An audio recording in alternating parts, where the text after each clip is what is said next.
आदाब, मैं हूं खुर्शीद रब्बानी। आप सभी का इस्तकबाल करता हूं मुनसिफ टीवी के बेहद ख़ास प्रोग्राम में, जिसका नाम है मुल्क मिल्लत और मसाइल। और आज हम बात करेंगे मौजूदा हिंदुस्तान में, या फिर कहा जाए आज के भारत में मुसलमानों का मुस्तकबिल क्या है। और सवाल इसलिए उठ रहा है क्योंकि लगातार मुस्लिम तबके की तरफ से ये शिकायत आती है कि उनके साथ मजहब की बिना पर नाइंसाफ़ी हो रही है, भेदभाव हो रहा है, उनका बाइकआउट किया जा रहा है अलग अलग फील्ड्स में, अलग अलग मैदान में।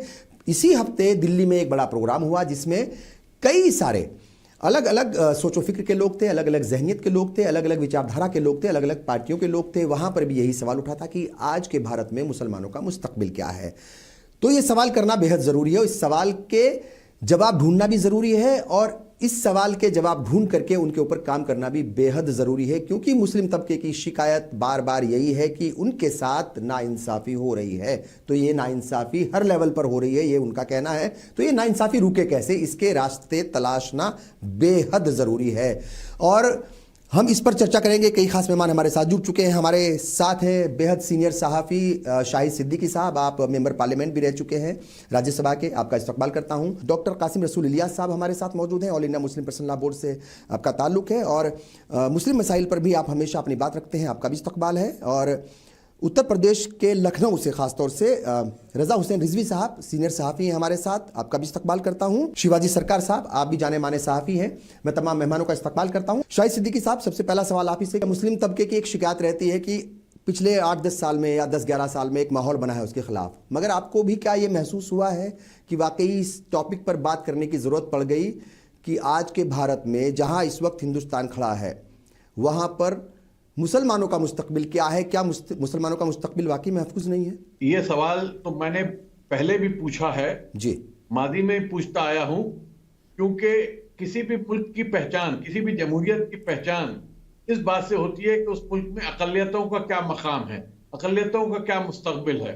ये सवाल आज़ादी के वक्त भी पूछा गया था कॉन्स्टिट्यूएंट असेंबली में 1947 में कि मुसलमानों का क्या मुस्तकबिल होगा, आने वाले हिंदुस्तान में मुसलमान किस तरह से अपने दीन को, अपने तशख़्ख़ुस को, अपनी इक़्तिसादी हालत को महफूज बना के मुल्क की तामीर में बराबर का हिस्सा ले सकेंगे। तो आज मैंने इसलिए सवाल पूछने की जरूरत इसलिए पड़ी ज्यादा कि आज दो बातें हो रही हैं। एक तरफ तो मुसलमानों के मुस्तकबिल पे सवालिया निशान लगाया जा रहा है और उसको कहा जा रहा है कि आप, उनकी कोई यहाँ पे जगह नहीं है। बात बात पे मुसलमानों से कहा दिया जाता है कि आप यहाँ चले जाइए, या आप अपने तशख़्ख़ुस को जो है वो बाकी लोगों के साथ मिला दीजिए, अब जिसका कहते हैं भारतीयकरण कर दीजिए, हिंदूकरण कर दीजिए।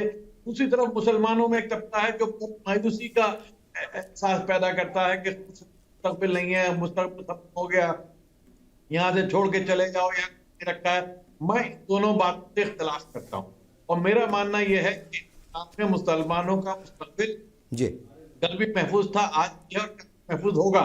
ये हालात पहली बार नहीं देखे हमने, 1857 में से 72 हालात देखे थे, 1947 में बहुत बुरे हालात देखे थे, 1992 में जब बाबरी मस्जिद की आदत हुई उस वक्त भी हम खुद कह रहे थे कि में सेकुलरिज्म जो है वो महफूज नहीं रह सकेगा। लेकिन उसके बावजूद मुसलमानों ने अपनी मेहनत से, अपनी सलाहियत से, इतिहाद से, अपनी सोच फिक्र से अपने वजूद को भी बनाया, अपने हालात को भी बनाया। और मुझे यकीन है कि आने वाले के हालात हैं, ये वक्ती हैं, ये अंधेरा वक्ती है, इसके अंदर से रोशनी की तरह निकलेगी और निकल रही है।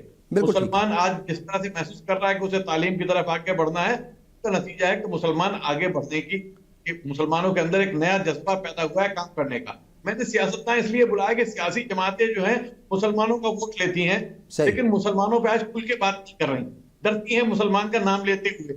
मैंने इसलिए मुख्तलिफ सियासी जमातों के लोगों को, इंक्लूडिंग बीजेपी, कांग्रेस, आरजेडी, मैंने ओवैसी साहब को बुलाया था, लेकिन ओवैसी साहब क्योंकि बिहार जाना था, उन्हें मसरूफ से वो नहीं आ सके। मैंने कम्युनिस्ट पार्टी की बिंदा करात को बुलाया था, वो उनका कलकत्ते में का कैंप था तो वो नहीं आ सकती। लेकिन हमारी कोशिश रही कि मुख्तलिफ नजरियात के लोग आए और मुसलमानों में भी जो नौजवान है वो भी आए, जैसे इकरा चौधरी है, तो सबकी राय जो है वो आए। और ये सेमिनार जो है वो किसी मसले का हल नहीं होता।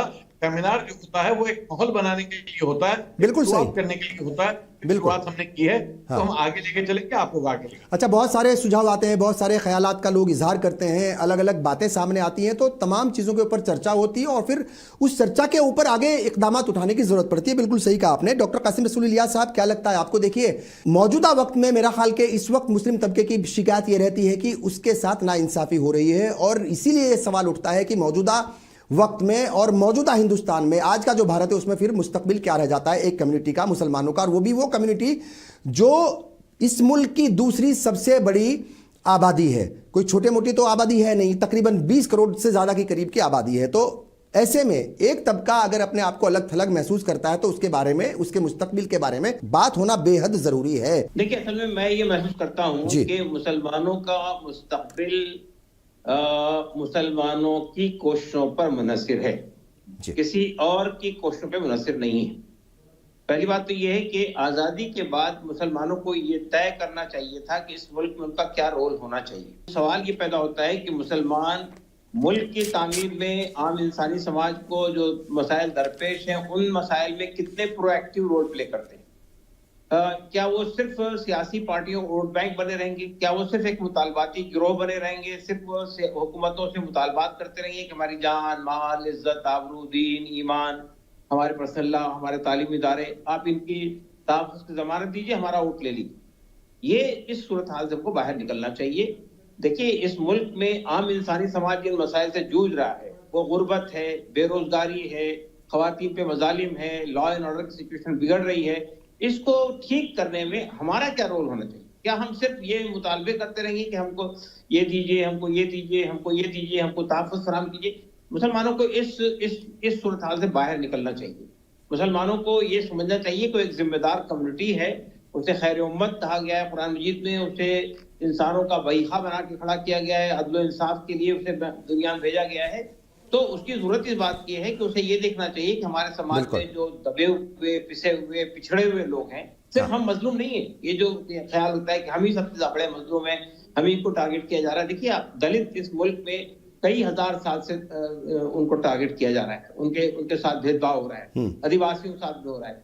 तो ये एहसास तकरीबन हर कम्युनिटी में पाया जाता है। सवाल ये पैदा होता है कि हम उनके साथ कभी खड़े होते हैं, उनके मसाइल पे कभी बोलते हैं, उनके साथ हम यानी कोशिश करते हैं कि हम उनके मसाइल में दिलचस्पी लें। ये जो हमने सबसे अलग थलग करके सिर्फ अपना रोना शुरू कर दिया है, इस सिलसिले में हमको बाहर निकलना चाहिए। तो एक पहलू तो ये है कि हमें मुल्क के मसाइल में, इंसानी समाज के मसाइल में प्रोएक्टिव रोल प्ले करना चाहिए, नंबर 1।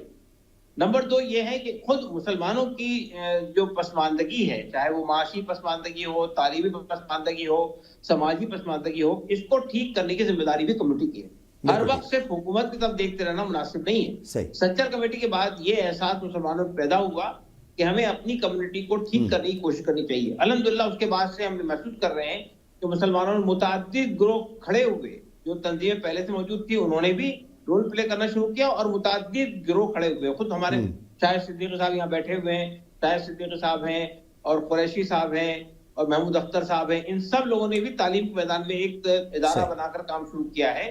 तो ऐसे कई लोग हैं। आपको मैं बताना चाहता हूँ कि सच्चर कमेटी के बाद में जो रिटायर्ड ब्यूरोक्रेट्स थे मुसलमानों में से, उन्होंने महसूस किया कि भाई हमको कुछ रोल प्ले करना चाहिए। तो मैं ये महसूस करता हूँ कि ये दूसरा बड़ा काम है कि अब अपनी कम्युनिटी की तालीमी पसमानदगी को और माशी बदहाली को दूर करने के लिए भी हमें प्रोएक्टिव रोल प्ले करना चाहिए। तीसरी बात मुझे ये कहना है कि इस मुल्क में जब हम सियासत के मैदान में आते हैं तो सियासत के मैदान में हम उन पार्टियों की तरफ देखते हैं, कभी कांग्रेस की तरफ देखते हैं, कभी समाजवादी पार्टी की तरफ देखते हैं और कभी मुसलमानों भी अगर कोई पार्टी खड़ी होती है तो सिर्फ मुसलमानों की बात करती है।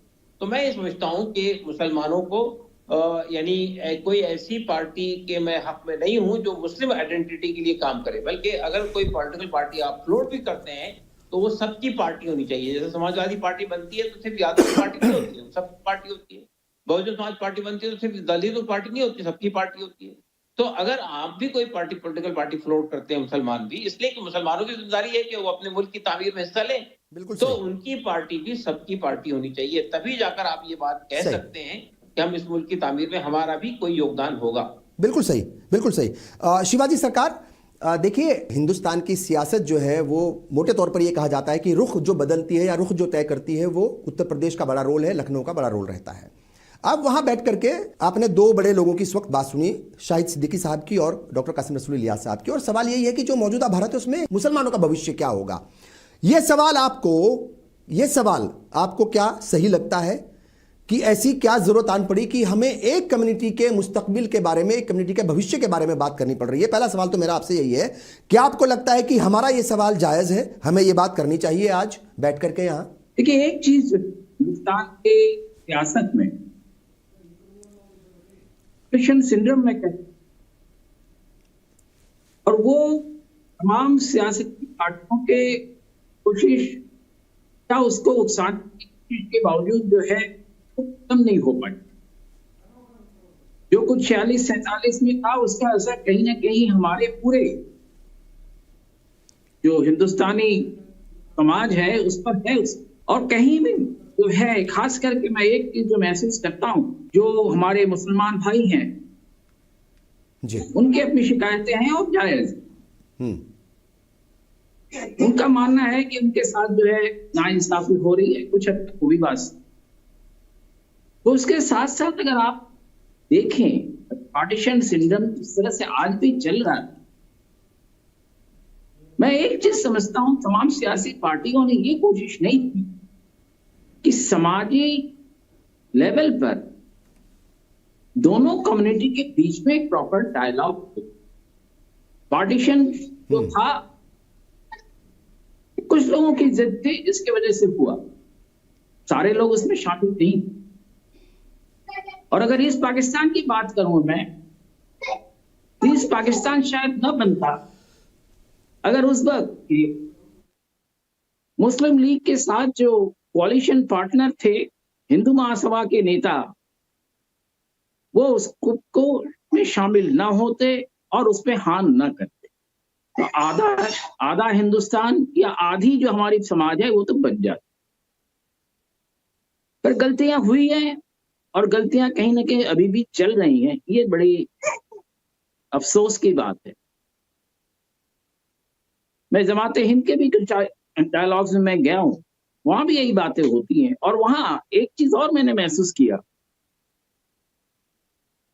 वहां सारे लोग ये महसूस करते हैं हम हिंदुस्तान में अब महफूज नहीं, हम सेफ नहीं हैं, हमारे साथ क्या होगा, क्या हमें यहां से जाना पड़ेगा, हमारे घर बार सही रहेंगे नहीं रहेंगे, ये भी एक सवाल। मसला बहुत आसान नहीं है और इस मसले को सुलझाने के लिए समझता हूं कि सिर्फ सियासी नहीं, समाजी लेवल पे भी भाई साहब ने एक अच्छी शुरुआत की है और मैं उनका बहुत स्वागत करता हूं इस बात का, उन्होंने एक अच्छी शुरुआत की है। और साहिद साहब को मैं जानता हूं, जैसे लोग तमाम हर कम्युनिटी में हैं, पर जब कम्युनिटी में होते हैं तो कम्युनिटी के साथ दूसरी कम्युनिटी की जो बातचीत होती है सियासी लेवल पे भी, यहाँ तक कि मैं बचपन में कांग्रेस के भी उसमें देख चुका हूं, मैं बिहार पटना के सदाकत आश्रम में भी मैंने देखा है। सब कुछ होने के बावजूद कहीं ना कहीं बीच में एक छोटी सी कहीं ना कहीं गांठ जरूर दिखती। अब इस गांठ को हमें दूर कैसे करना है, ये बात पे करनी चाहिए।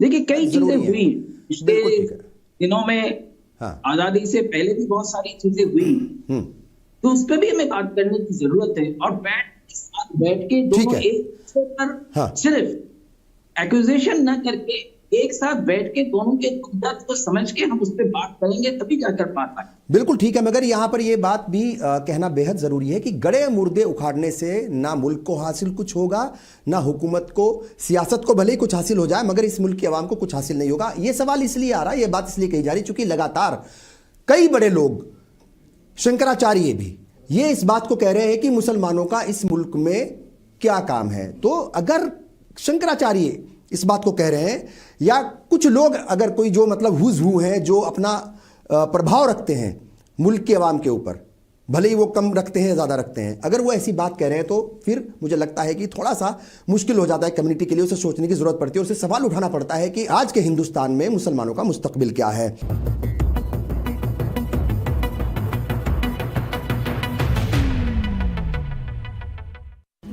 बड़ी बहू, ये तुम्हारे नाम। इतनी भी क्या जल्दी थी? अरे और छोटी, ये तुम्हारे नाम। और ये मेरी गुड़िया के नाम।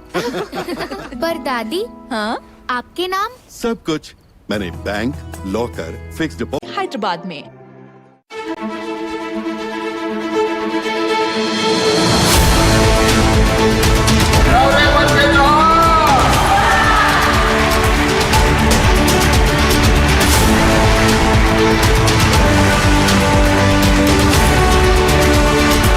आप अंदाजा लगाइए कि कितना बड़ा ये आज अर्थव्यवस्था का पहिया हम घुमाने जा रहे हैं, वो भी महिलाओं के माध्यम से। देश के इतिहास में पहली बार मुख्यमंत्री हेमंत सोरेन ने मैया सम्मान योजना से बहनों को दिया 2500 रुपयों की सम्मान राशि और 2500 रुपया देवा थे हेमंत दादा। ऐसा मुख्यमंत्री कभी नहीं देखे थे, जो बोलते हैं वो करते हैं। और इसी तरह हम इनकर विश्वास में, हम इनकर भरोसा में, उम्मीद में खड़ा रहे और हम इनके साथ रहे। जो कहते हैं वो करते हैं।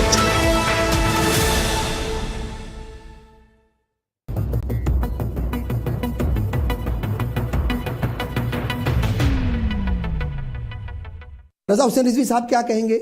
मुसलमानों के कौन से वो इश्यूज हैं जिनके ऊपर मतलब जो है वो बात होना बेहद ज़रूरी है? क्योंकि मुसलमानों को लगातार ये लगता है, और आजकल तो बहुत ज़्यादा लगने लग गया है, क्योंकि जिन सूबों के अंदर कांग्रेस की भी हुकूमत है वहाँ पर भी कुछ ऐसे इश्यूज आते हैं। ख़ासतौर से हम पिछले 3-4 महीने पहले की अगर बात करें तो जो हिमाचल में हुआ, लगातार मसाजिद के ऊपर जो है वो एक भीड़ गई और उसको गिराने की कोशिश की गई या मांग की गई कि इसको जो है वो ढहा दिया जाए और ये इलीगल कंस्ट्रक्शन है।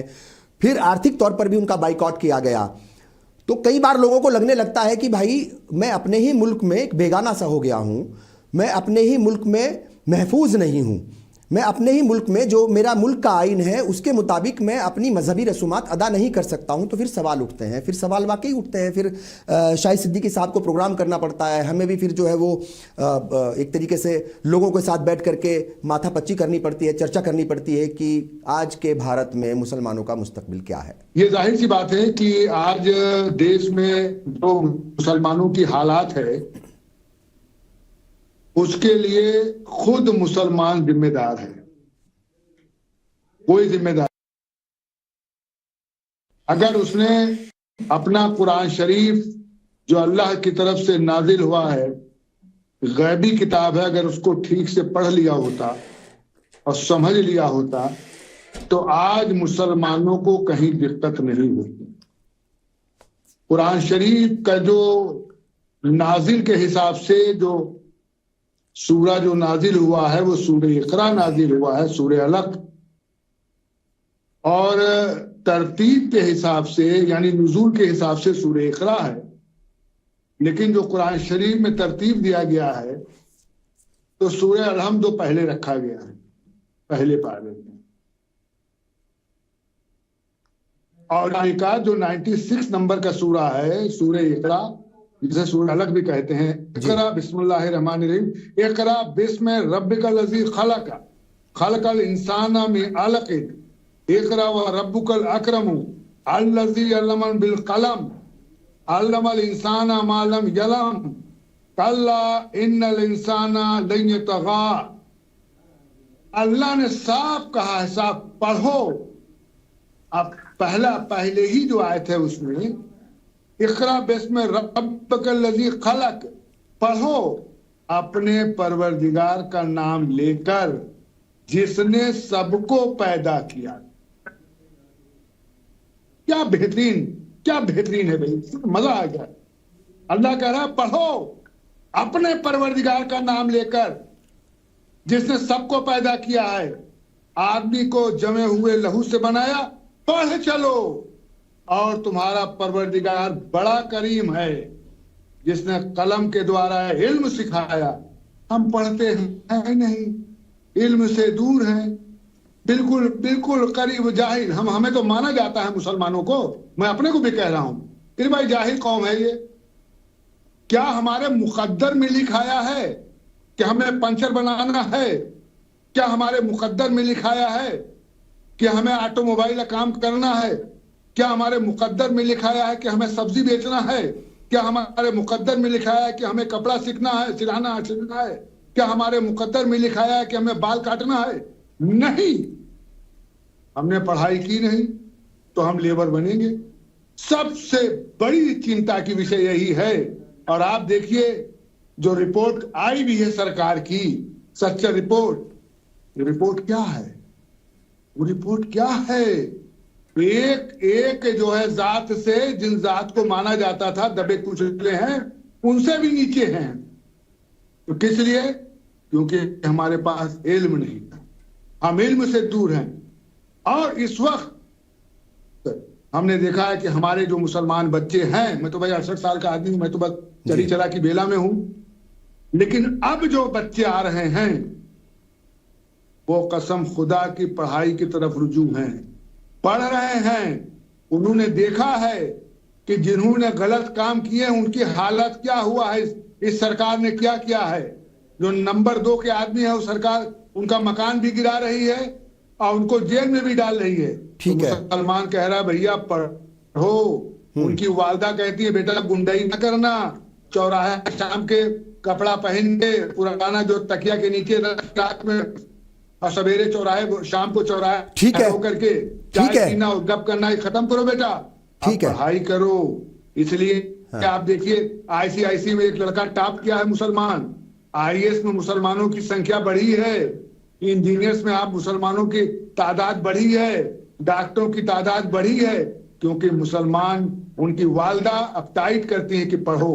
ठीक है, ठीक है। अब देखिए आपकी यही है, ठीक है, ठीक है सर, बच्चे पढ़ाई की तरफ रुझान। ठीक है। देखिए पहली बात तो ये कि मुसलमानों ने पढ़ना शुरू किया है, मुझे लगता है कि ये कतई सही नहीं होगा ये कहना। ठीक है, वो कम ज़्यादा तादाद कुछ परसेंटेज जो है वो ऊपर नीचे हो सकती है, मगर आईएएस में या मतलब जो है जो ये सिविल सर्विसेज की जो मतलब जो एग्ज़ाम्स होते हैं या फिर जो रिजल्ट्स आते हैं उसमें तादाद ज़्यादा हो रही है, वही 4-4.5% के करीब रही है हमेशा से। पहले ज़्यादा थी बल्कि अब कम ज़्यादा होती रही है। ठीक है साहब, नंबर 1 बात। दूसरी बात यह है कि हर एक परेशानी के लिए, हर एक मतलब जो है दिक्कत के लिए सिर्फ टारगेट किया जाता है मुसलमानों को। तो क्या सिर्फ मुसलमान ही कसूरवार है? शाहिद सिद्दीकी साहब, ये सवाल मेरा आपसे है कि क्या सिर्फ जितनी भी प्रॉब्लम्स हो रही हैं, मतलब प्रॉब्लम्स भी मुसलमानों के साथ और क्रिएटर भी वो खुद ही है, क्या ऐसा मुमकिन है? क्या ऐसा है? किसी भी मसले का कोई एक वजह नहीं होती, एक सॉल्यूशन नहीं होता। हर प्रॉब्लम के पीछे बहुत सारी वजूहात होती हैं। तो ये एक अलग असल में बहस से हम हट जाएंगे अगर इस सवाल पे जाएंगे। मैं घंटों इस पे बहस कर सकता हूँ क्योंकि मैंने सारी जिंदगी इस पे काम किया है। मेरी भी उम्र इस वक्त 75 साल की होने वाली है और मैं पिछले 60 साल से मुसलमानों की तालीम पे काम कर रहा हूँ, स्कूलों और कॉलेजों पे काम कर रहा हूँ। मैं उस पर बहुत देर बोल सकता हूँ, लेकिन मुख्तसरन मैं एक बात कहूंगा कि मुसलमानों के तालीमी पिछड़ेपन की वजह यह नहीं है कि वो दीन से हट गया, उसकी वजह यह है कि पार्टीशन हुआ और पढ़ी लिखी पूरी जो एक नस्ल थी वो हिंदुस्तान से एक झटके में पाकिस्तान चली गई। जो यहाँ रह गया तो डिस्क्रिमिनेशन का शिकार होना पड़ा। उसको वो अपनी मादरी जुबान में बहुत ही परफेक्ट था, उर्दू जुबान में, उसकी जुबान उससे छीन ली गई। किसी कौम की अगर जुबान छीन ली जाए, अगर बंगालियों की बंगाली छीन ली जाए तो 3 जनरेशन लगेंगी वापस खड़े होने में।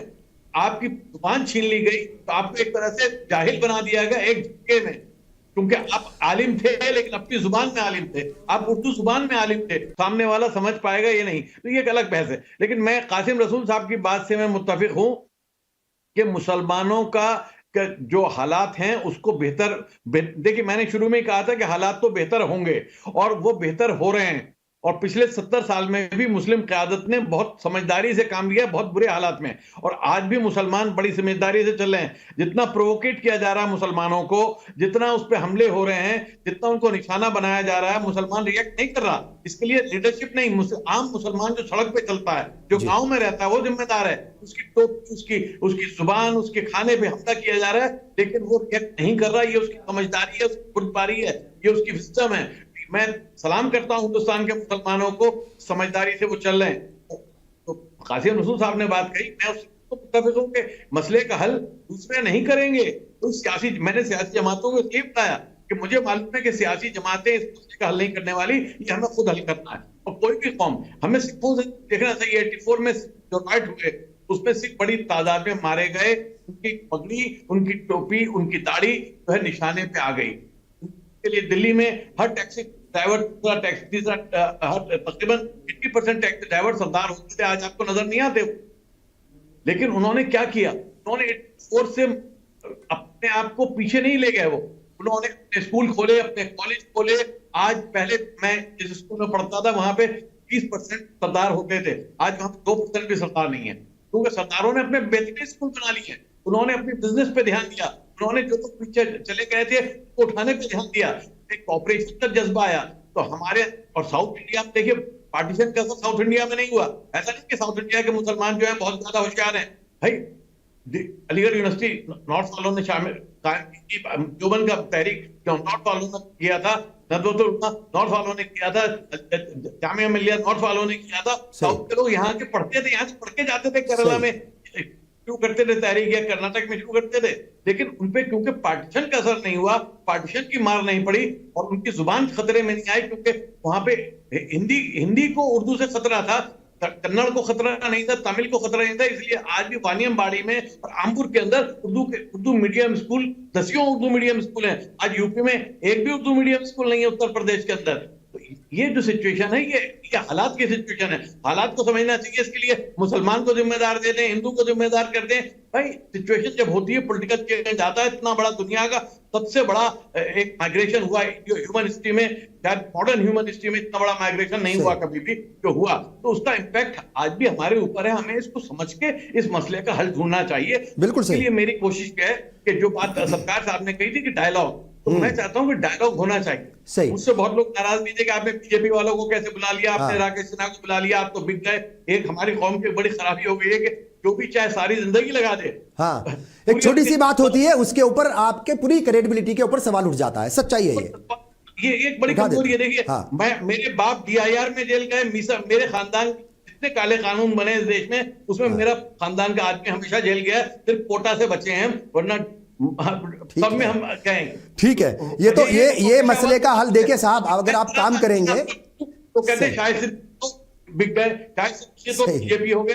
अरे भाई मैं जिंदगी लगा दी मैंने कौम के लिए, लेकिन मैं कैसे बीजेपी हो गया? हाँ, मैं बीजेपी वाले से बात करूंगा, मैं बीजेपी की सरकार है, मैं उससे बात करूंगा, मुझे कोई डर नहीं है, क्योंकि मेरे अंदर चोर नहीं है, मैं उसके आगे जाके हाथ नहीं फैलाऊंगा। बिल्कुल सही। और डायलॉग के बगैर बात बनेगी नहीं, बात को बनाना है तो बात तो करनी पड़ेगी, डायलॉग करना पड़ेगा, ये तो सच्चाई है। बिना डायलॉग के आप आगे नहीं बढ़ सकते। डॉक्टर कासिम रसूल इलियास साहब, देखिए कई सारे इश्यूज हैं, कल की इनकी डिबेट, कल का इनका प्रोग्राम हम सुन रहे थे वहां पर, तो वहां एक बड़ा मसला यह था कि इंटरनल सुधार, मतलब इंटरनली आप जो है, मतलब कम्युनिटी को ही अपने अंदर सुधार लाने पड़ेंगे, जहनियत को बदलना पड़ेगा। अभी एक एग्जाम्पल खुद शाहिद सिद्दीकी साहब ने दिया कि भाई मैंने एक RSS से जुड़े हुए एक शख्स को बुला लिया जो बहुत पढ़े लिखे हैं, जो मेंबर पार्लियामेंट भी राज्यसभा के हैं और एक विचारक हैं, उनको अगर बुला लिया तो सवाल उठ गया कि आप क्या मिल गए हैं उनसे, आप बिक गए हैं, ये तमाम सवाल। तो जहनियत भी कहीं ना कहीं वो बदलने की ज़रूरत है। आपको क्या लगता है, ये जो इंटरनल सुधार की बात हो रही है कि मुस्लिम कम्युनिटी को वो बड़े पैमाने पर इंटरनल सुधार करने की ज़रूरत पड़ेगी और वो उतने लेवल पर, उस लेवल पर तैयार नहीं रहती इसके लिए।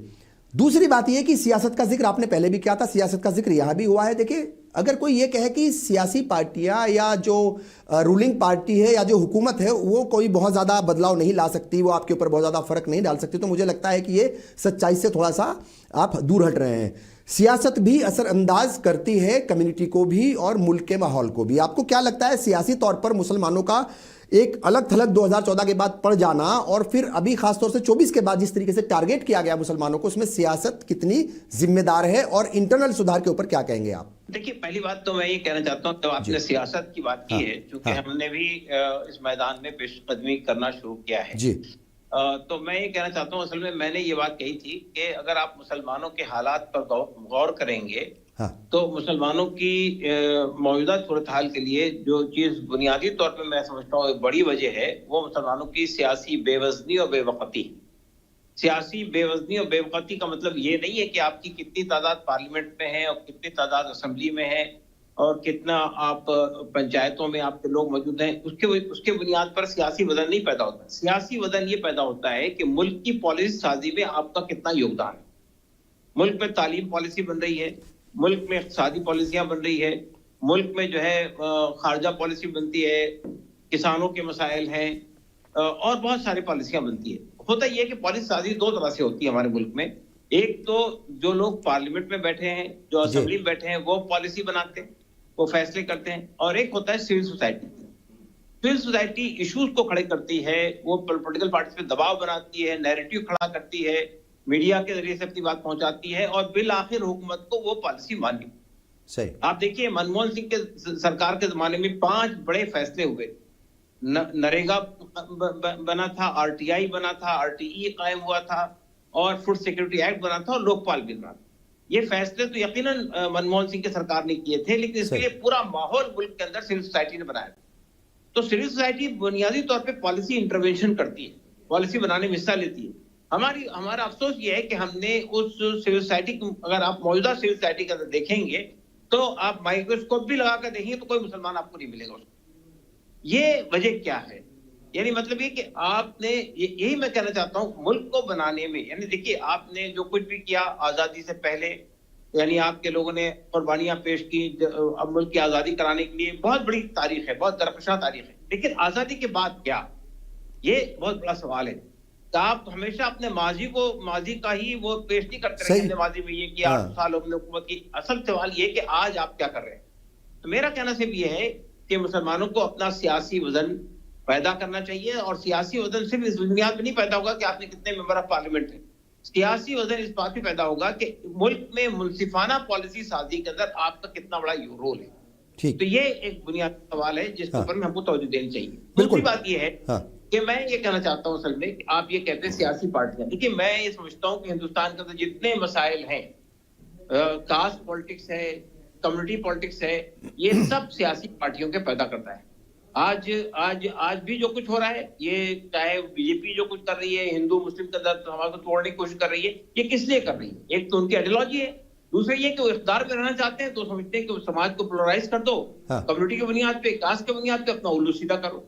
ये जो सियासी पार्टियों का रवैया है समाज को तोड़ने का, समाज को फाड़ने का और अपना वोट बैंक बनाने का, इस पर भी मुल्क के शहरियों को आगे बढ़ना चाहिए। मैं ये महसूस करता हूं कि मिसाल के तौर पे जो कुछ भी मुसलमानों के साथ में हो रहा है, मेरा ये एहसास है कि समाजी सतह पर हिंदू समाज के लोगों को आगे आना चाहिए। वो क्यों नहीं आगे आते हैं भाई? अगर शंकराचार्य एक बात कह रहे हैं तो कुछ दूसरे लोग जो अच्छे लोग हैं, जो समझने वाले लोग हैं, जो साफ सुथरे लोग हैं, जिनका ओपिनियन बिल्कुल सही है, वो मैदान में क्यों नहीं आते? उनको आगे बोलना चाहिए ये जो कुछ हो रहा है ये गलत हो रहा है। इसी तरह कास्ट के बुनियाद पर जब मामला होता है कि भाई अब कास्ट के बुनियाद पर सियासी पार्टियां बनाते हैं और कास्ट को पोलराइज करके अपना उल्लू सीधा करने की कोशिश करते हैं, उस वक्त भी हमको आगे बढ़ के ये कहना चाहिए कि ये कास्ट और कम्युनिटी की बुनियाद पर समाज को फाड़ने की जो कोशिश है वो सही नहीं है जी। तो मैं समझता हूँ कि अगर आप इस मुल्क में एक पॉजिटिव पॉलिटिक्स करेंगे, यानी पॉलिसी साजी में आप हिस्सा लेंगे और इस मुल्क के अंदर जो समाज को तोड़कर जो अंग्रेज कर रहे थे, लड़ाओ और हुकूमत करो, वही आज सियासी पार्टियां कर रही है। तो कम से कम यहाँ की समाजी ग्रोह को, यहाँ के अवाम को आगे बढ़कर उनका हाथ पकड़ना चाहिए कि भाई हम आपको समाज को तोड़ने नहीं देंगे।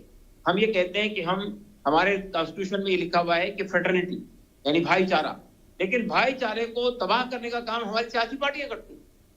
तो ये मैं समझता हूं कि ये इस काम में भी हम दूसरों की तरफ ना देखें। आप हमारे शायद सिद्दीक साहब जो बात कह रहे हैं कि डायलॉग होना चाहिए, बातचीत होनी चाहिए, तो बातचीत इस पहलू से भी होना चाहिए। हम सिर्फ सियासी पार्टी से क्यों बात करते हैं? हम सामाजिक ग्रोहों से क्यों नहीं बात करते हैं? हम दूसरे ग्रोहों से क्यों नहीं बात करते? हम किसानों से क्यों नहीं बात करते? हम खवातीन से क्यों नहीं बात करते? हमें एक बड़ा नैरेटिव खड़ा करना चाहिए कि अगर आप ये कहते हैं भारत को विश्व गुरु बनना है, भारत विश्व गुरु किस बुनियाद बनेगा? तोड़ कर, टुकड़े करके भारत, और अपनी ही कम्युनिटी को, अपने ही देशवासियों को, एक बड़ी कम्युनिटी को गद्दार बताएंगे या उनके ऊपर सवाल उठाएंगे और लगातार उन्हें एंटी नेशनल बताने की कोशिश करेंगे, तो फिर कैसे वो विश्व गुरु हम बनेंगे? ये बड़ा सवाल है और ये सच्चाई है। जैसे आपने कहा कि खवातीन को भी शामिल करना पड़ेगा, क्योंकि हमने देखा था, और ये एक जगह नहीं, कई सारे स्टेट्स के अंदर, खासतौर से उत्तराखंड और हिमाचल प्रदेश में हमने देखा कि खवातीन भी आई हैं मुस्लिम तबके के खिलाफ, उनके कारोबार बंद कराने में। भले ही बहुत ज़्यादा नहीं थी, मगर आई थी, बड़ी तादाद थी कई जगह तो खवातीन की। तो हर लेवल पर डायलॉग की ज़रूरत है, और जब डायलॉग होगा तो सबके साथ होगा। हर विचारधारा के साथ होना चाहिए, हर पॉलिटिकल पार्टी के साथ होना चाहिए और हर तबके के साथ होना चाहिए। बिल्कुल सच बात है।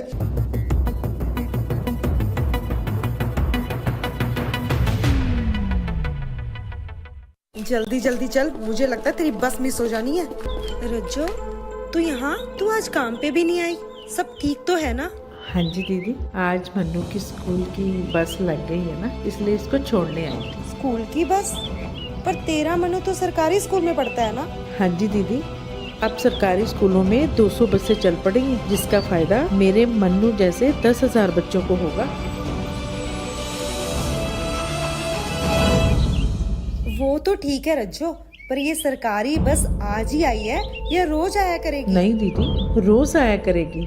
और यही सब नहीं, पंजाब सरकार ने सरकारी स्कूलों में मुफ्त किताबें, मुफ्त वर्दियाँ, बढ़िया से बढ़िया क्लासरूम, इंटरनेट की सुविधा, नीट और जेई जैसे इम्तिहानों की मुफ्त कोचिंग की सहूलतें दे रही है। क्या फिर प्राइवेट स्कूल और सरकारी स्कूल में फर्क क्या रहा? पंजाब सरकार ने इसी फर्क को तो खत्म किया है।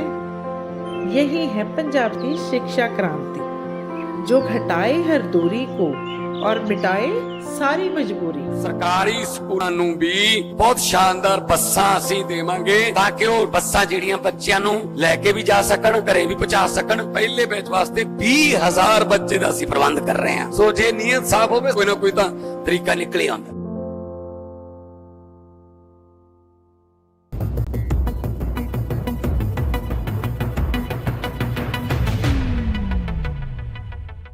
रजा हुसैन रिजवी साहब, देखिए बहुत सारी बातें हैं जिनके ऊपर मतलब जो है वो गौर व फिक्र करना जरूरी है। और बात यह भी है कि जब अभी कासिम रसूल इलियास साहब कह रहे थे कि पॉलिसी साजी जो है, जब पॉलिसी बन रही होती है और उसका असर आपके ऊपर भी पड़ेगा, और फिर एक ऐसी पॉलिसी जिसका ताल्लुक ही एक कम्युनिटी से है, उसके बारे में जब बात की जा रही है, पता चला कि आपका कोई मिनिस्टर ही नहीं है, आपकी कम्युनिटी का कोई मिनिस्टर ही नहीं है, वहां पर कोई नुमाइंदा ही नहीं है, उससे बात ही नहीं की गई, तो आपकी चूड़ी टाइट करने के लिए वो इस तरह के कायदे कानून लाए जा रहे हैं। एक नहीं, कई सारे ऐसे एग्जाम्पल्स हैं। ठीक है साहब, क्या कहेंगे मरकजी हुकूमत में कोई वजीर नहीं होना? आपको लगता है कि ये छोटी मोटी बात है, ये इसको मतलब जो है वो दरकिनार कर दो, कोई फर्क नहीं पड़ता, हमारी बात कोई दूसरा कर लेगा? अक्सर ये बात होती है कि जरूरी थोड़ा ही है कि मुसलमान की बात मुसलमान ही करे। अरे भाई, फिर जरूरी थोड़ा ही है कि ईसाई की बात ईसाई ही करे, या फिर सिख कम्युनिटी की बात सिख कम्युनिटी का ही कोई बंदा करे, तो फिर तो ये बात तमाम के ऊपर लागू होनी चाहिए। आप इसको कैसे देखते हैं? क्या मुसलमानों का एक तरीके जो सियासी रुख है पिछले 5-7 साल में, खास तौर से वो जो जब वोटिंग करते हैं, चाहे विधानसभा इलेक्शन हो चाहे लोकसभा, एक पर्टिकुलर पार्टी को हराने के लिए एक मुश्त हो करके, एकजुट होकर के वो वोट करते हैं, और उसका नुकसान जो है फिर ये उठाना पड़ता है कि आपको पॉलिसी साजी में आपका कोई रोल नहीं रहता, आपको शामिल नहीं किया जाता। देखिए, एक वक्त था जो सरकारें जो है तमाम कोई भी कानून लाने से पहले कोशिश करती थी कि समाज के हर लोगों से एक फीडबैक आ जाए, उसके लिए तरह तरह की होती थी और ली जाती। पर पिछले कुछ सालों से जो है वो जो एक तरीका था वो उसको बिल्कुल अपनाया नहीं जा रहा है। कुछ लोगों ने तय कर लिया है जो भी करना है करेंगे और उसके लिए किसी से बात नहीं करेंगे और मुल्क पे थोप देंगे। मैं सिर्फ एक छोटा सा मिसाल देना चाहता हूँ। नेशनल एजुकेशन पॉलिसी, मेरे ख्याल में कोठारी कमीशन के बाद से आज तक कोई अच्छी नेशनल एजुकेशन पॉलिसी नहीं बनी। और ये जो एजुकेशन पॉलिसी है, मुझे नहीं मालूम जिन्होंने भी बनाई है, वो शायद हिंदुस्तान के जो सोशल, सिविल और पॉलिटिकल जो माहौल है उसको नहीं समझते। उन्होंने बिना सोचे समझे नर्सरी 3 साल का कर दिया। मुझे नहीं मालूम 3 साल का किस बच्चे को जरूरत होती है नर्सरी में रहने की। 4 साल का बीए कर दिया, यानी 1 साल बीए में बढ़ा दिया। बीच में भी ऐसी कई गड़बड़ियां हैं, पर किसी पॉलिटिकल पार्टी ने और किसी कौम ने इसका जो है किसी तरह से इस पर बात ही नहीं की। तो आप कह रहे हैं कि सिर्फ मुसलमानों के साथ हो रहा है, ऐसा नहीं। ये एक नियत हो गई है सरकार की कि हमें जो करना है हम करेंगे, किसी से बात नहीं करेंगे और लेके थोप देंगे। उसके वजह से जो है मैं समझता हूं कि पूरे जो समाज है उसमें कहीं ना कहीं लोगों में तकलीफ है। अब नेशनल एजुकेशन पॉलिसी अगर 1 साल का आप बीए बढ़ा देते, आप समझते हैं कितना खर्चा होता है एक पेरेंट का? कम से कम 3 लाख रुपए सालाना, और उतना ही 3 लाख रुपए सालाना जो है स्टेट का भी खर्चा हो। नर्सरी में भी वही हाल है। तो हमने सोचा ही नहीं कि हमें आखिर क्यों हम बढ़ाना चाहते हैं। हम बढ़ाना इसलिए चाहते हैं कि हम नौकरियां नहीं दे सकते जी, तो बच्चों को यूनिवर्सिटी के कैद कर दो।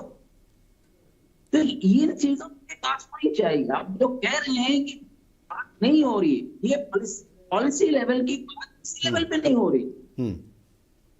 तो ये चीजें भी हमें समझ जरूरत है कि इस पे कई बार आप सोचते हैं कि हम एक पर्टिकुलर कम्युनिटी से नहीं, पूरे किसी भी कम्युनिटी से नहीं हो। कुछ लोगों ने सोच लिया हम ये करना है, हमें एक नया हिस्ट्री बनानी है, हमें करना है ये। बिल्कुल हम भूल गए कि आजादी कब मिली थी। अब जब हमने अपना सोचा कि से हमने अपना काम करना शुरू किया उस दिन से आजादी हो। ऐसे तो नहीं चलता है ना। हिस्ट्री देखिए, हिस्ट्री में एडिशंस हो सकते, हिस्ट्री में चेंजेस नहीं हो सकते। हिस्ट्री में हो सकता है कोई छूट गई उसको आप जोड़ सकते, पर हिस्ट्री में जो कुछ हो गया है उसको मिटा नहीं, आप उसको बदल नहीं सकते। बेशक, बिल्कुल सही करना है आप। तो मैं समझता हूँ ये सबसे बड़ी गलत। और दूसरी एक चीज और मैं कहना चाहूंगा जी, बार बार बात आ रही है इसलिए मैं एजुकेशन की। हाँ। एक चीज मैं महसूस कर रहा हूँ, एक बार मैं भी प्रॉपर घूम लेता हूँ, लोगों से कर लेता हूँ। मैंने एक चीज महसूस किया है, जो मुस्लिम कम्युनिटी है कि बच्चे आज तमाम स्पेशलाइज्ड एरिया में जा रहे हैं। अगर हेल्थ केयर की बात करें, शिकायत होती है कि मुस्लिम बच्चे जो है हेल्थ केयर में नहीं जाते, नर्सिंग में नहीं जाते हैं, डॉक्टर में कम जाते हैं।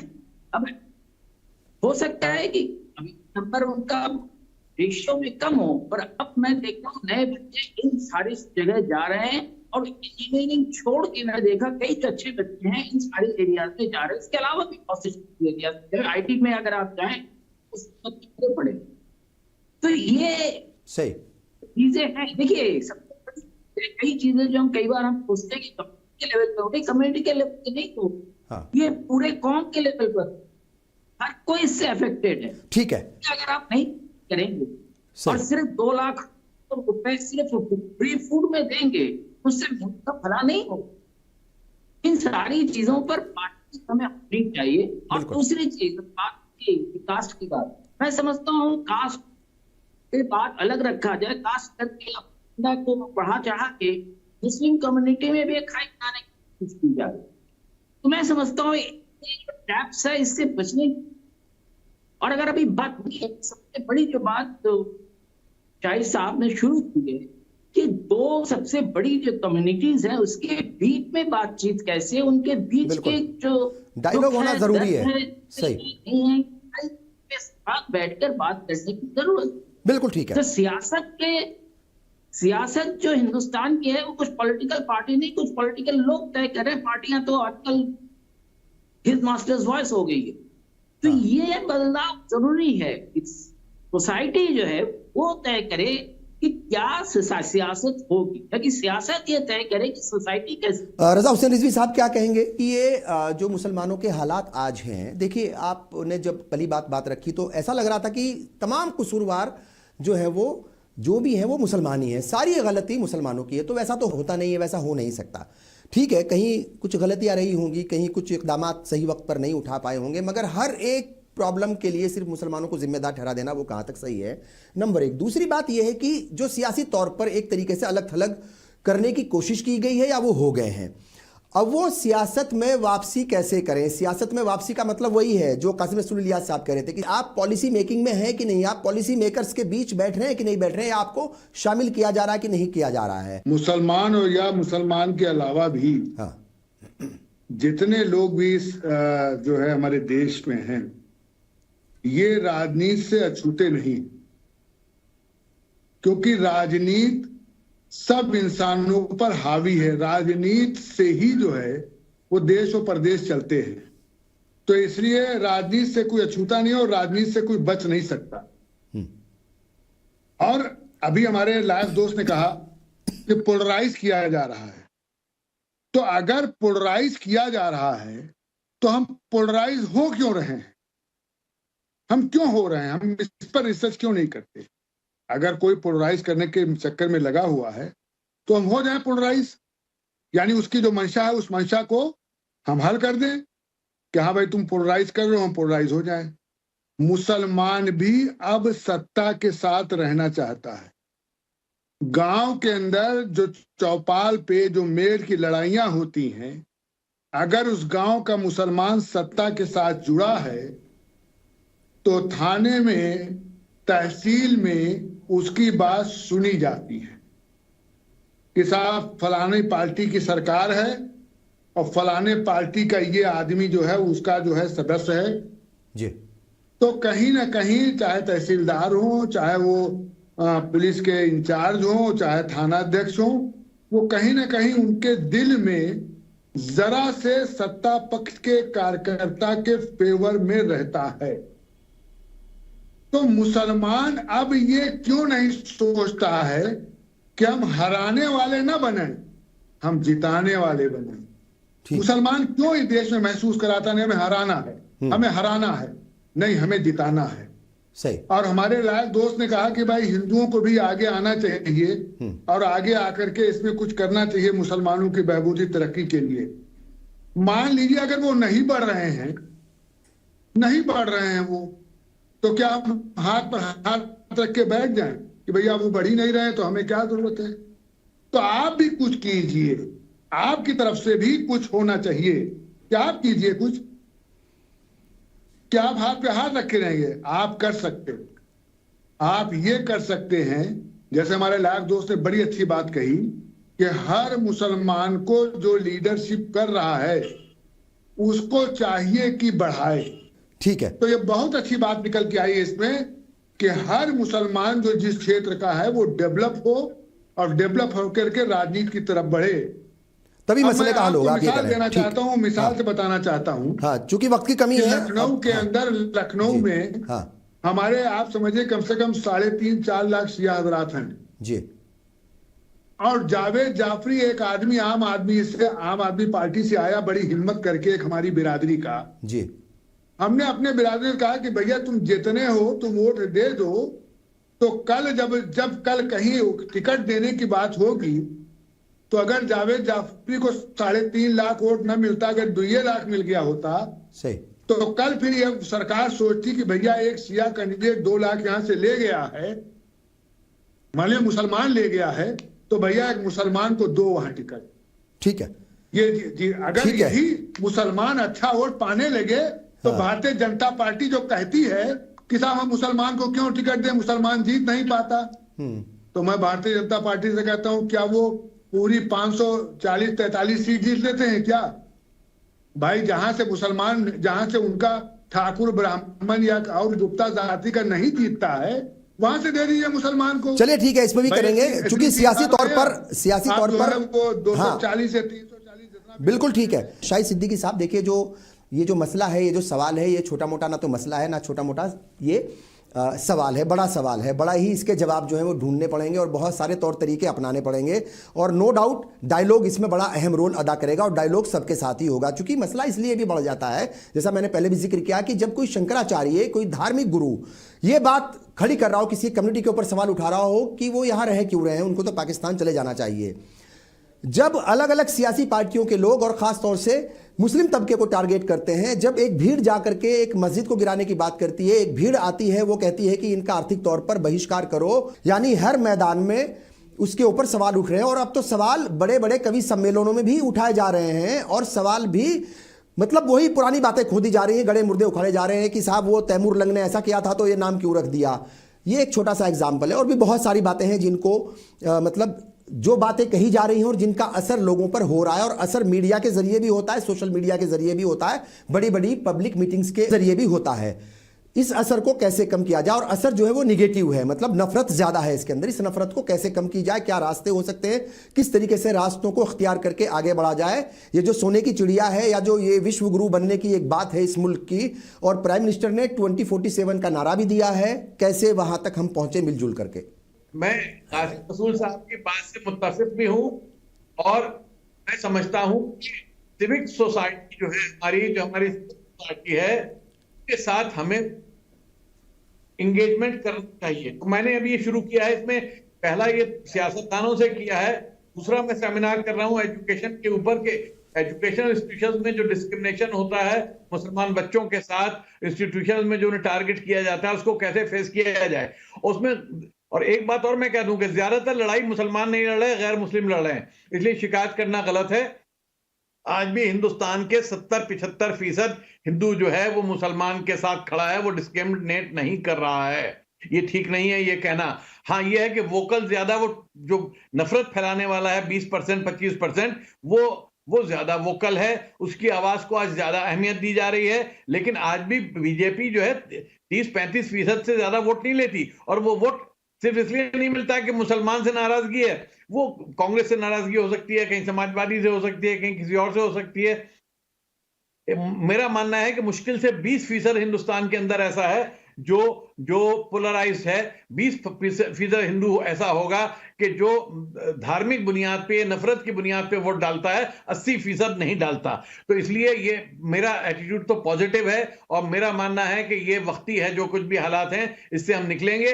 हाँ, हमें इंगेज करने की जरूरत है, सिर्फ सियासी जमातों से नहीं, जो ऑर्गेनाइजेशंस हैं हमें हिस्सा लेना चाहिए, चाहे दलित मूवमेंट हो, चाहे किसानों का मूवमेंट हो, चाहे एजुकेशन का मूवमेंट हो। और हम लोग तो चला रहे हैं एजुकेशन का मूवमेंट बड़े पैमाने पे, जैसा कासिम रसूल साहब ने बताया था कि कुरैशी साहब, मैं, जनरल जमीरुद्दीन शाह साहब, हमने एक ग्रुप बनाया है, एक अम्ब्रेला ऑर्गेनाइजेशन बनाई है कि सारे मुस्लिम एजुकेशन इंस्टीट्यूशन को लाया जाए एक साथ, लेकिन मुस्लिम को नहीं। उसमें हमने जो एजुकेशनिस्ट हैं डिफरेंट कम्युनिटीज को, उनको इन्वॉल्व किया है, क्योंकि मुसलमानों का तालीमी तौर पे पड़ा रहना मुसलमानों को नुकसान नहीं पहुंचाएगा, तो देश को नुकसान पहुंचाएगा, देश पीछे रह जाएगा। तो इस देश के लिए जरूरी है, देश के आगे बढ़ने के लिए अगर हमें एक नॉलेज सुपर पावर बनाना है हिंदुस्तान को, तो हिंदुस्तान के मुसलमानों को भी आगे आना चाहिए। और मुझे कॉन्फिडेंस है कि अगले 10 साल मुसलमान बहुत तेजी से आगे आएगा और पूरी दुनिया के मुसलमानों के मुकाबले में ज्यादा बेहतर होगा, क्योंकि माइनॉरिटी जो होती है वो जानती है कि मुझे हक नहीं है 19 होने का,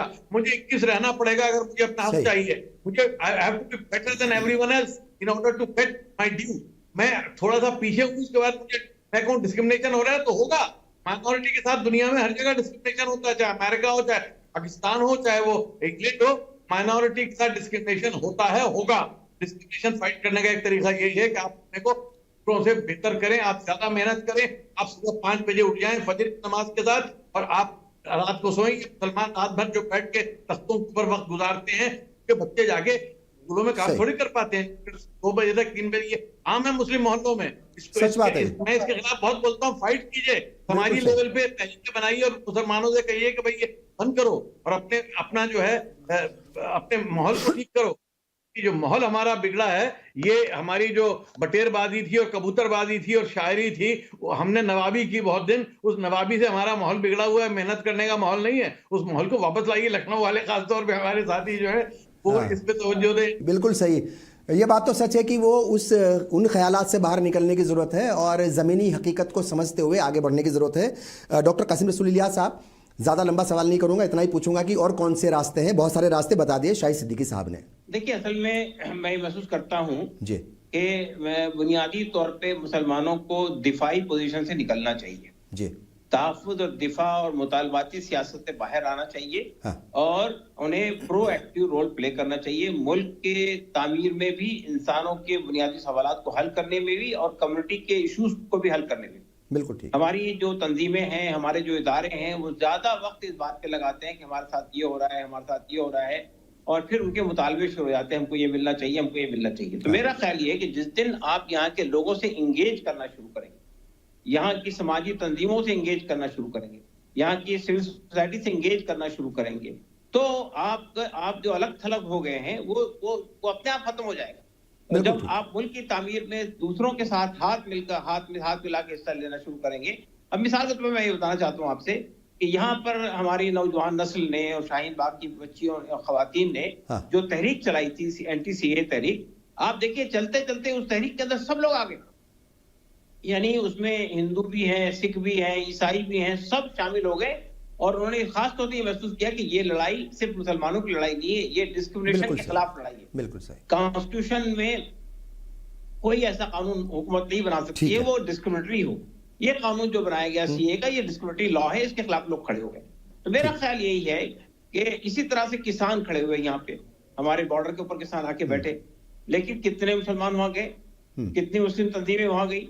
इसी तरह नरभैया का वाकया हुआ था दिल्ली के अंदर, आप जानते हैं, आपके इंडिया गेट के वो पूरा भर गया था। आप कह रहे हैं कि इन्वॉल्वमेंट जो है मुस्लिम तबके को बढ़ाना पड़ेगा, जो आम इश्यूज हैं, आम हिंदुस्तानियों के जो इश्यूज हैं उनके साथ तालमेल ज्यादा बढ़ाना पड़ेगा, उनके साथ हर वक्त खड़े रहना पड़ेगा और अपने आप को वहां पर दिखाना पड़ेगा, तभी जाकर के आपके मसले मसाइल हल हो पाएंगे। चूंकि वक्त की कमी है, रजा हुसैन रिजवी साहब, कम से कम अल्फाज में क्या कुछ सजेशंस होंगे आपके कम्युनिटी के लिए? देखिए, सजेशन यही है कि मुसलमान पॉलिटिक्स में भी आगे आए जी, और मुसलमान जो है वो पढ़ाई में भी आगे आए, और जो नई जनरेशन आ रही है, हमारे शाहिद भाई तो बहुत बड़े सहाफ़ी हैं, पूरे देश दुनिया में उनका नाम है, उन्होंने बहुत अच्छी बात कही है कि, और मैं भी ये देखता हूँ कि यहाँ छोटे इमामबाड़े के पास जो है रात के लोग 3:30-4 बजे तक जो है वो चाय पीते हैं, वहाँ खड़े रहते हैं, सड़क जाम किए रहते हैं। अभी बहरहाल हटाया गया है, सरकार ने हटाया उन लोगों को।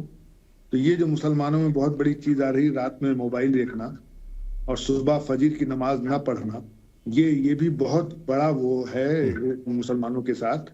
और मुसलमानों को इस पर जरूर बच्चों को ध्यान देना चाहिए, खासकर गार्जियंस को, कि रात में उनके बच्चे कहाँ जा रहे हैं, क्या कर रहे हैं, ये देखना बहुत जरूरी है। बिल्कुल ठीक है, यानी निगाह रखनी, घर से ही निगाह रखनी बेहद जरूरी है, तभी जाकर के आहिस्ता आहिस्ता हालात ठीक होंगे अगर खराब है तो। शिवाजी सरकार, कम्युनिटी के लिए, मुस्लिम कम्युनिटी के लिए क्या कुछ सजेशंस आपकी तरफ से होंगे? मैं समझता हूं कि मुस्लिम कम्युनिटी को जी क्रिश्चियन कम्युनिटी से थोड़ा सा सीखना चाहिए। ऐसा नहीं है कि हिंदू और ईसाइयों के बीच में रिश्ते बहुत अच्छे हैं, फिर भी बुरे नहीं। और उसकी एक खास वजह जो है, जो क्रिश्चियन मिशनरीज के जो हॉस्पिटल्स चलते हैं, उनके जो एजुकेशनल इंस्टीट्यूशंस चलते हैं, उसमें जिस तरह से सभी लोग वहां जाने को बड़े चाव से वहां जाना चाहते हैं, वहां चाव से वो जाके सीखना चाहते हैं। पर जब समाजी लेवल पे हम मुस्लिम इंस्टीट्यूशंस की बात सोचते हैं या करते हैं, आमतौर पर मैं हिंदुओं की बात ना कर रहा हूं, वो कहते हैं वहां जाके हम क्या सीखेंगे। तो ये जो एक खाई है, मैं समझता हूँ एजुकेशन के लेवल पर एक बहुत बड़ी खाई। मदरसे हैं, मदरसे के बारे में तो पूरा, चाहे हिंदू हो या पढ़े लिखे मुसलमान हो, उनकी जो राय है वो किसी तरह की। तो हाँ, मुसलमान इंस्टीट्यूशंस हैं, ऐसा नहीं है, कई इंस्टीट्यूशंस में खुद देख जगह बहुत अच्छे हैं जी, पर लोगों के बीच में वो बात नहीं जा रही। तो ऐसे अच्छे इंस्टीट्यूशंस, ऐसे कोएड इंस्टीट्यूशन और ऐसे इंस्टीट्यूशन जो हैं नर्सरी लेवल से आगे तक, जहाँ सारे लोग जा सकते, अगर वो चीजें भी की जाए, मैं नहीं समझता उससे कल कुछ सवाल का हल हो जाएगा। पर एक दौर के बाद मैसेज जाएगा। सही, बिल्कुल ठीक है। चलिए, बहुत बहुत शुक्रिया, तमाम मेहमानों का शुक्रिया अदा करता हूं। मौजूदा वक्त में ये सवाल अहम था और इस पर बात करना भी बेहद ज़रूरी था कि आज के भारत में मुसलमानों का मुस्तकबिल क्या है। इसके ऊपर अलग अलग वक्त में सवाल उठने भी ज़रूर हैं और उन सवालों को हल करने के लिए या उनका जवाब ढूंढने के लिए सही इक़दाम उठाना भी बेहद ज़रूरी है। अहम बात यही है जो निकल करके आई, वो ये है कि डायलॉग करना बेहद ज़रूरी है और हर किसी को अपने लेवल पर ये इस तरह के इनिशिएटिव्स लेने हैं और हर किसी को इक़दाम उठाने की ज़रूरत है, ताकि मुल्क का माहौल भी बेहतर हो, एक कम्युनिटी भी आगे बढ़े और उसके साथ अगर भेदभाव हो रहा है, कहीं नाइंसाफ़ी हो रहा है, वो भी रुके। बहरहाल, आपने प्रोग्राम देखा, तमाम का बहुत बहुत शुक्रिया, तमाम मेहमानों का भी शुक्रिया। मुझे और पूरी टीम को दीजिए इजाज़त। आदाब।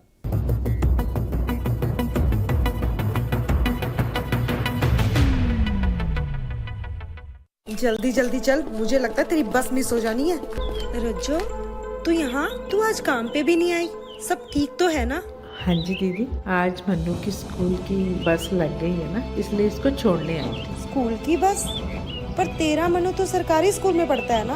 हाँ जी दीदी, अब सरकारी स्कूलों में 200 बसें चल पड़ेंगी, जिसका फायदा मेरे मन्नू जैसे 10,000 बच्चों को होगा। वो तो ठीक है रज्जो, पर ये सरकारी बस आज ही आई है या रोज आया करेगी? नहीं दीदी, रोज आया करेगी।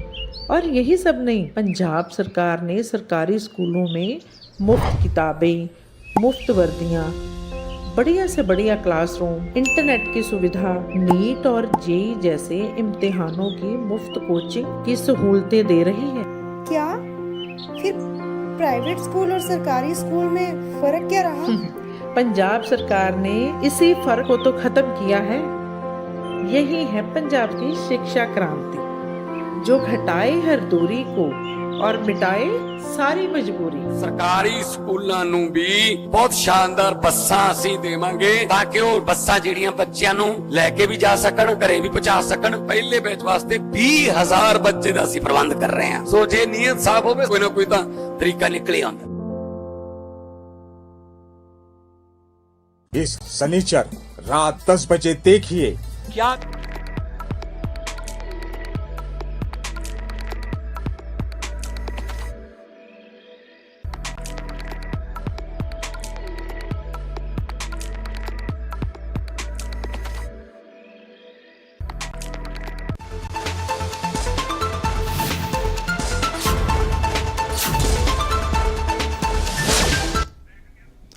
आदाब, मुंसिफ टीवी में आपका इस्तकबाल है। आप देख रहे हैं खबर दिन भर। मैं हूं सैयद अहमद जीलानी। पहले हेडलाइंस।